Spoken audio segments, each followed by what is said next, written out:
jotten Allah gardinɗo Tijjani waliyaɓe fo tanum nulaɗo cuɓaɗo dadɗo qutbuji fo jotten Allah gardinɗo Tijjani waliyaɓe fo tanum nulaɗo cuɓaɗo dadɗo qutbuji fo manten annabi ɓurɗo ɓurnaɗo tagore fo tokkaɗo timmal cabo binɗo godal gode fo jimen jaren manten mawɗo waliyaɓe fo Sheikhuna Ahmadu Tijjani nurɗinɗo nibbe fo Cheikh Tijjani woni jiiɗo nulaɗo ngas mojaɗo annore fo ngani ngasɓaki gite pertuɗo labtinɗo fo Cheikh Tijjani woni jamiraɗo woppude joñade ɗoŋade wirduji fo rokka wirdu annore jimtudu wirduji fo Cheikh Tijjani woni cuɓaɗo waɗa qutbul maktumi gardide fo pandinɗo dokke keriɗe ɓurnaɗo rokkaɓe fo Mansur Baba wi dokkaɗo sirru taccinde almuɓe Tijjani fo lawol siraɗi tinani ñawore hasbore fo Cheikh Tijjani kanko woni kuɓɓuɗo lampa timtini dow waliyaɓe fo nurɗini ɓerɗe yeyni laabi qutbuji fo taare dokkal nulaɗo ɓurgal dokke fo Cheikh Tijjani dokkuɗo Sheikhuna sirru inde Allahu fo Cheikh Tijjani kawis Abul Abbasi Haydara gardiɗo fo labɗo labaɗo coccuɗo ɓerɗe almuɓe fo Cheikh Tijjani Mansur Baba wi Cheikh Tijjani woni tanum nulaɗo korsuɗo pandinɗo sirruji fo cuɗaɗo cinkaɗo ɓurnaɗo cinkal nuru fo Cheikh Tijjani pawɗo felo kala dade waliyu gardiɗo fo jettiɗo jettaɗo jettinɗo jimtuɗo qutbuji fo labaɗo jomnedina howo eltowo fo duuɗiɗo ɗoŋi aduna pandinɗo darajaji fo hodere jareteɗude jalbinde kode fo taccuɗo maje birnale hadaraji taccinɗo fo Cheikh Tijjani pandinɗo kawis jalbuɗo kawɗo tagore fo Cheikh Tijjani caɗɗo sifade andude donkindo wittoɓe fo Cheikh Tijjani woni denɗo Qur'ane jeeɗiɗi duuɓi yewtani fo celluɗo lisan tajwid moƴƴinɗo jangin fo ganda Allah pamɗo ñeñuɗo fannuji fo daɗɗo daɗɓe dokkaɗo daɗirɗe dandowo fo Cheikh Tijjani mbiyan malu wodani almuɓe wirdoɓe fo ñimnuɓe lazim wadifa asrul jumaji fo gande nimsata dadiɓe yiɗɓe Tijjani fo mbiyan malu wodani almuɓe wirdoɓe fo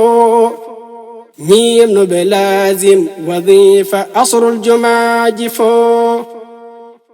gande nimsata dadiɓe yiɗɓe Tijjani fo ñimnuɓe lazim wadifa asrul jumaji fo gande nimsata dadiɓe yiɗɓe Tijjani fo jaroɓe yimoɓe mantoɓe Sheikhu Tijjani fo soyata hoyata hulata nanguɗo Tijjani fo ñande taggoya leyɗe ɓara ndoguji fo huncanage ɓadina hulita gore fo dogi yumma sorni baba jiidaɓe fo ni woni cubaɗo waɗa qutbul maktumi gardide fo bandindo dokke keeriɗe ɓurnaɗo rokkaɓe fo Mansur baba wi dokkaɗo sirru taccinde almuɓe Tijani fo lawol siraɗi tinani ñawore hasbore fo Cheikh Tijani kanko woni kuɓɓuɗo lampa timtini dow waliyaɓe fo nurɗini ɓerɗe yeyni laabi qutbuji fo o wiɓe gari ko salminde e juurade gari ko salminde e juurade o wi eɓe calmina ceerno eɓe ndaara jam makko o wi ngol ɗo dawol woni anniya maɓɓe e himme maɓɓe ko ardi fof yo Allah junnan en gurnam ceerno wondude e cellal so ɗum ɓenni miɗen lomti o wi eɓe lomti aduna o fof koɓe ñemtini ko ko Seydina Bilali on mo wonduno o ko nelaaɗo Allah sallallahu alayhi wa sallama Seydina Bilali wonduno e makko gondigal moƴƴal laamgal ngal alda e jamfa hay so tawi kamɓe moɓe ñemtini o mbawa heɓoyde to makko no wondire noon e nelaɗo ni ɓe mbawa heɓoyde no Seydina Bilali wondirno e nelaɗo Allah ni sallallahu alayhi wa sallama kono kanko Seydina Bilali Seydina Bilali mo wonduno o ko on jooɗiɗo ceerno Ahmad Tidiane ceerno ɗum woni ceerno Ahmad Tidiane ceerno mbiɗa ñaagui Allah o wi eɓe ñaagui Allah windere nde fof aduna o fof ko haalata ko yo Allah nannu en ɗum jamna en ɗum meɗen kalfini Allah koye amen eɓe kalfini Allah koye maɓɓe eɓe kalfini ceerno aduna o fof eɓe ñaaguimo ñalawma darga kala almudo Cheikh Tidiane ene ñaagorimo Allah yo Allah rokkumin wonde caggal makko o wi ko ɗum tan woni koɓe ñaagui so ɗum ɓenni ceerno minen o wi kamɓe eɓe ñaagui kamɓe e ɓesguji maɓɓe ɗi yo Allah dandu min e bone bewre kala koɓe dañi yomin keƴe e sawdu makko yoɓe keƴ e sawdu ma yomin keƴe konngol makko yoɓe keƴe konngol ma yo Allah rokkumin fandindema nde wonno sa haali so jaɓama ko Allah haali rewni hen ɗemgal ma bawɗo fof andira noon jogoro noon o wi kamɓe noon eɓe jiɗi lomtade dental ngal fof o ñagonoɗa en Allah yo Allah rokkumin nande ko kalata ko enen e ɓesguji men fof ɗum noon ko enen e ɓesguji men fof ɓesguji goñiɗi ɗi fof Allah onca ɗum watta ɗum no jiɗirɗa ni ɗum mi ñaagui oyi ko ɗum woni komin ñaagui haala ka mi yiɗa juuta o yiɗa juuta ceerno amin keedi caggal Allah caggal ma minen e julɓe ɓe fof minen noon e julɓe ɓe fof sirtu noon Madina Gounass sirtu sukaɓe Madina Gounass sirtune kadi sukaɓe Madina Gounass surtout sukaaɓe madina gunas emin ñaagima ya ñaagono min allah ka yiɗa ko fof iwa e amen ka yiɗa ko fof iwa e amen minen e ɓesguji amen minen noon e ɓesguji amen ma balla min saa fof amin perguito emin emin jaafno emin jaafnima ceerno emin tuubana allah ko ɓenni miɗen jaafnima allahumma salli ala sayyidina muhammadin wa sallim gooto emen fof ene woodani ɗum bismade goɗɗo firti noon ko hay gooto wona koɗo enen fof jeeyi ko jeyɗen ko enen fof ndendi ko ndenduɗen ko enen fof kuufi ko kuufɗen ko enen fof gonɗen koye ɓernde ceerno radiyallahu taala anhu eɗen jiɗimo eɗen korsinimo eɗen piɓimo caggal fibde allah e nelaaɗo mum sallallahu alayhi wa sallama e cheikhana ahmada tidiani radiyallahu taala anhu kala gueɗal ngal dokkunoɗen ceerno makko e koye men kañum e seeremɓe mum eɗen ɓeydi ko mbawɗen ɓeydude fof eɗen batti heen eɗen dokkimo haa laaɓi cer woni enen koye nder makko gonɗen so tawi wayi noon so en ngariɗo so en mbiyama bisimilla ko luɓal tan kono enen poti rendude ɗo ceerno ɗo radiyallahu taala anhu nde wonno kanko ceerno o ala leñol o ala hinde ala kanko o wi ko almudo Cheikh Tidiani radiyallahu taala anhu enen fof le ko ɗon tawtuɗen mo ga leñol ga hinde nde wonno ko toon kisal ngal woni bisimilla mon noon no moƴƴi alhamdulillahi rabbil alamina no mbaɗɗon ɗo ni ina moƴƴi arde ceerno yiya on jiyon ceerno ɗum ko ɓural moɗon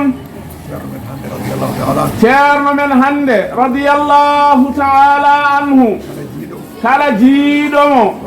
ko dañowo kala mooyi ko dañowo ko noon Allah waɗi alhamdulillahi rabbil alamina eɗen ñaagi Allah yo Allah junnanen ɗum bijahi rasulillahi sallallahu alayhi wa sallama ko rokki en ɗum e makko ko diine o ko sunna o ko tijaniya o ko felo almudagal ngal ko jokkere en ɗamɗam wadde noon ɓeydoɗen tinnade hen gila e mawɓe haa e sukaaɓe worɓe e rewɓe fofof enen fofof ɓeydoɗen tinnade haa arti noon e sukaaɓe ɓe yoɓe ɓeydo tinnade no feewi no feewi no feewi kadi no feewi worɓe ɓe noon e rewɓe ɓe fof yoɓe tinno ɓe mbaasa ñemtinde aduna o ɓe mbaasa yeccitade aduna o ɓe mbaasa nandikinade e aduna o ene hersini jiya madina naajo jibinaɗo ɗo e madina innaɗo e madina mawniɗo e madina nehiiɗo e madina hellifaɗo e madina haa resiɗo e madina haa jibiniɗo e madina sa yiimo faydamo e goɗɗo ɗum ina hersini no feewi no feewi min de ɗum ina hersini e yam so yaltiɗo e wuro he won sukaɓe ɓe kawrata wonko jiyata e koye mumen walla e conci mumen tawat ko ina hersini nelaɗo Allah noon sallallahu alayhi wa sallama o wi ida lam tastahi fasna ma shi'ta minani ceerno men Seydi El Hadji Mouhammad Saïd radiyallahu ta'ala anhu omo haala oɗo hadis omo fira ɗum o wi nelaɗo Allah wi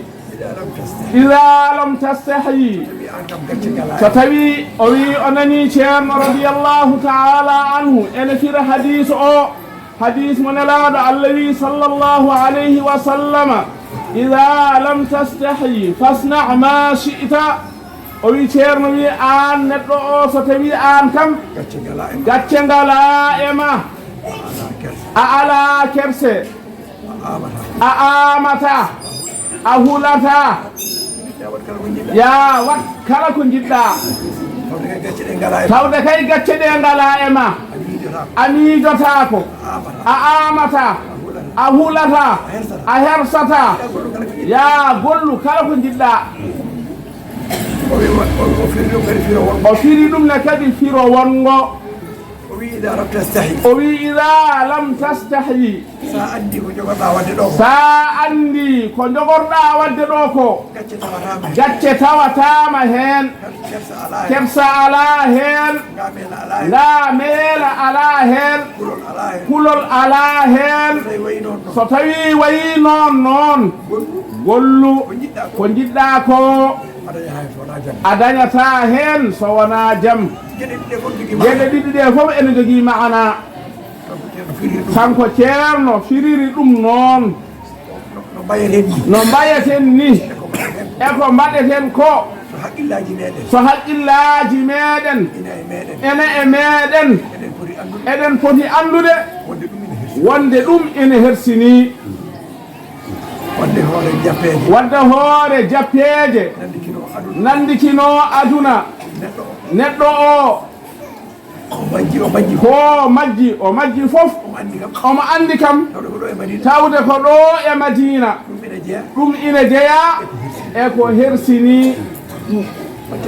mbatten haqqille jetten Allah eno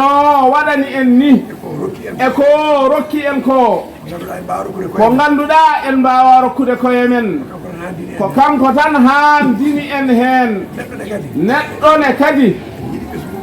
ene yiɗi ɓesgu mum sabu o ala so wona ɓesgu makko enen madinanaɓe no ndiidoriɗen ko en ɓesgu ceerno ko enen jogii ko heddi ko fof ene mofti e nder hen ene mofti e nder hen ene mofti e nder hen mbatten haqqillaji ƴewtoɗen ko mbaɗeten ko goonga batu o ko jettugol Allah e beltagol e wiide bisimilla kono noon saɗa jogii haaju a dañii ɗo mbaɗɗa a dañii fartaŋe ene gollirɗa golle ma tan a ƴettat fartaŋe o dendugol men ɗongol ko fartaŋe wonande min ɓe mbawa haalande en ko ɓe jiɗi haalde ko neɗɗo noon waawi tan ko anniyaade ko moƴƴi e haalde ko moƴƴi e etaade gollude ko moƴƴi o waawi tan ko anniyaade ko moƴƴi e haalde ko moƴƴi e hoore makko o yamira yo neɗɗo haal ko moƴƴi o eto gollude ko moƴƴi e hoore makko o yamira yo neɗɗo o gollu ko moƴƴi ko heddi ko o ɗalda ɗum Allah subhanahu wa ta'ala o ɗalda ɗum Allah subhanahu wa ta'ala eɗen ñaagi Allah noon e moƴƴere mum e ɓural mum yo Allah tabitini en e felo almudagal yo Allah jokkan en ɗamɗam yo Allah ɓeydu kawral yo Allah ɓeydu kawridinal بجاه رسول الله صلى الله عليه وسلم بركة شيخنا أحمد التجاني رضي الله تعالى عنه ceerno weltanima on ceerno duwanima on ko suuɗi e ko feeñi ko ciftorɗon kaalɗon e ko jejjiɗɗon e ko on ganda saka kaalon fofof o dumima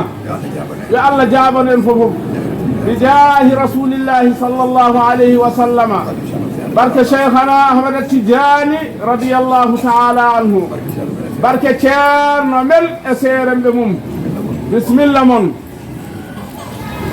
الحمد لله رب العالمين الحمد لله رب العالمين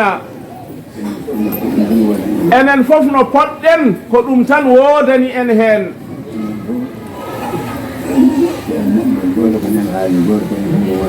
sabu enen fof e ɗum ɗo ko en neɗɗo gooto ko en huunde wootere ko en alhaali gooto Allah rokkiri en noon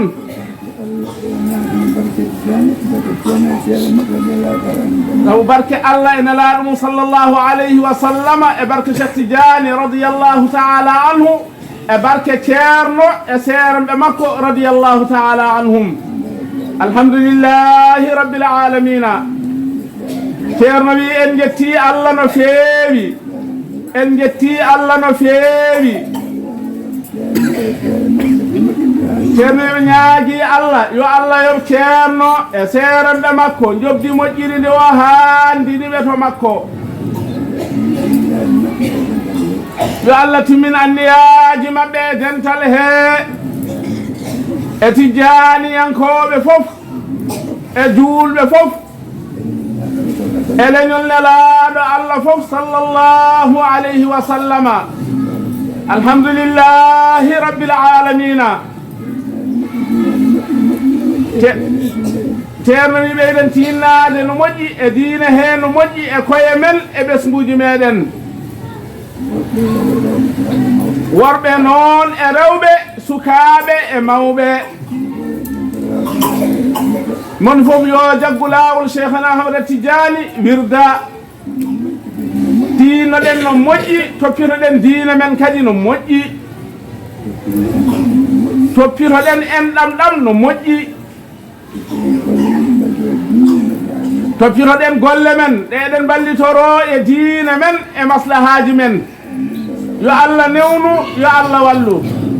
alhamdulillahi rabbil alamina alhamdulillahi rabbil alamina ceerno wi ɓe beltima noon no feewi no feewi no feewi sukaaɓe ɓe noon yoɓe ɓeydo wattude haqqille ko haala ko ɓe toppito ɓe golla ɗum yo Allah wallu ɓe golla ɗum nafaɓe inchallahu taala alhamdulillahi rabbil alamina alhamdulillahi rabbil alamina alhamdulillahi rabbil alamina ceerno men ceerno Ibnu Umar yo Allah yommo moƴƴere yo Allah yommo moƴƴere yo Allah yommo moƴƴere alhamdulillahi rabbil alamina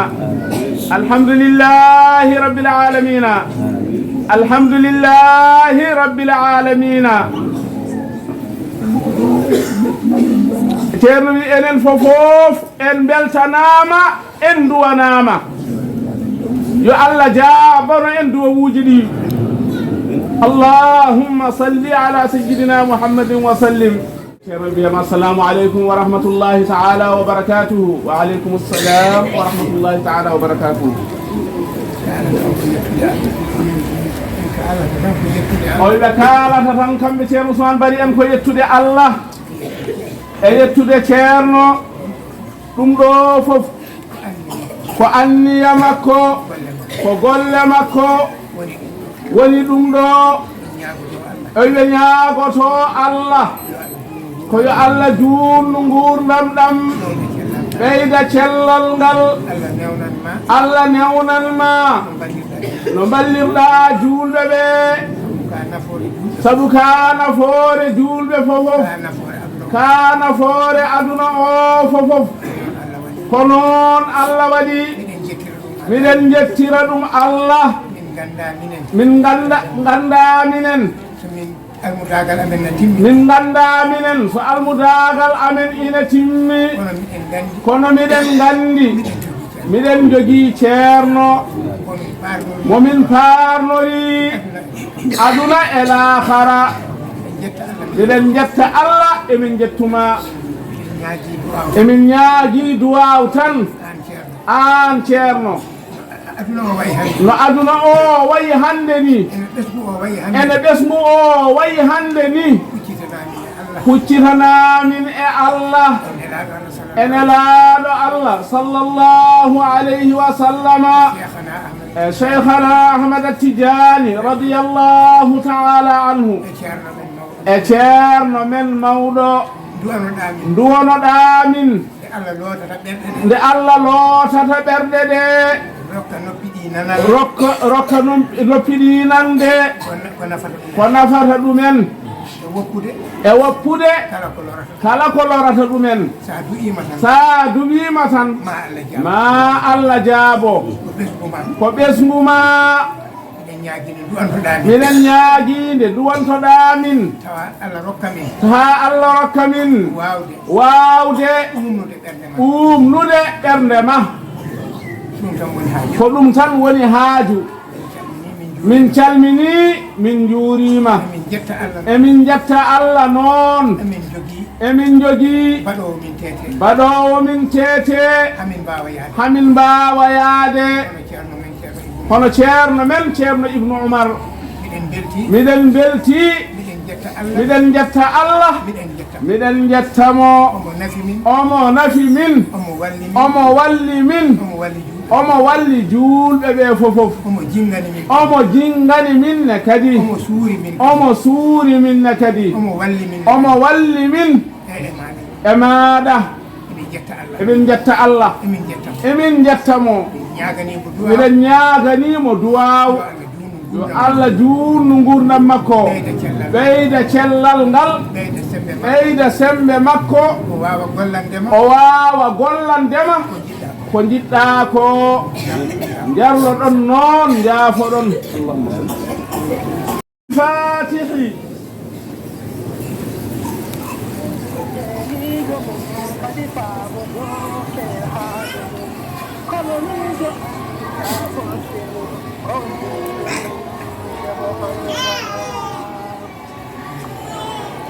ابن السعيد فبرك دواخل ناجدوك تعلمها يا غابر فإناتنا وقوانين وحمدها ومرار سيدين محمد ومقاومين آمين آمين محمد